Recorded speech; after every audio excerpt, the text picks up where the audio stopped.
Samedi, c'est jour de course. Comme la plupart des Néerlandais, les Van den Braak font les leurs. Mais ici, à Boxtel, aux Pays-Bas, le supermarché est en plein air et il fait 20 hectares.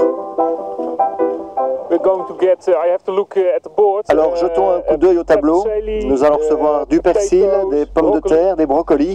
Ça m'a l'air très bien tout ça. Pas de rayon, pas d'allée, pas de caisse. Pour remplir son panier, il suffit de se pencher.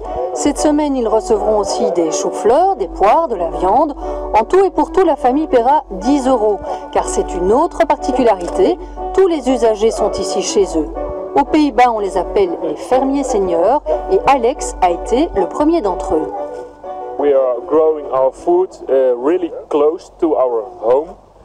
Ici, on cultive vraiment à proximité de chez nous, donc la distance entre l'assiette et le champ est très courte.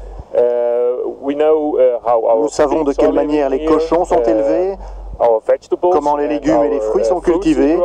En plus, je peux même voir la ferme et je connais le fermier. Rendre le pouvoir aux consommateurs, voilà ce qui a motivé Geert Van de Ver. Cet ingénieur agronome a initié ce projet il y a 1 an et la forme juridique qu'il lui a donnée a tout son sens.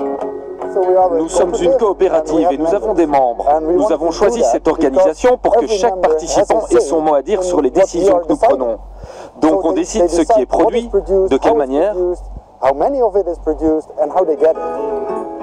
Pendant 3 ans, les coopérateurs s'engagent à consommer les produits de la ferme.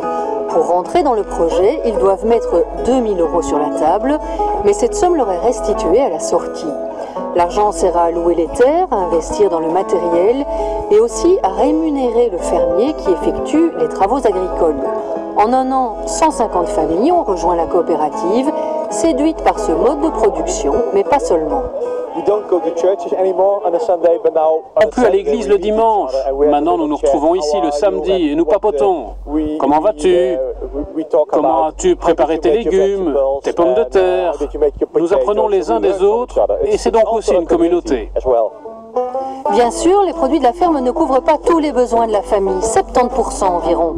Miranda ne peut pas faire l'impasse sur le supermarché, ni sur un minimum d'efforts. C'est vrai, ça demande un peu plus de travail. C'est sablonneux, il faut laver abondamment, mais c'est plus doux. Le goût est plus savoureux. Aux Pays-Bas, ces fermiers sans terre ni couronne ont montré la voie et une dizaine de projets similaires sont prêts à s'y engouffrer.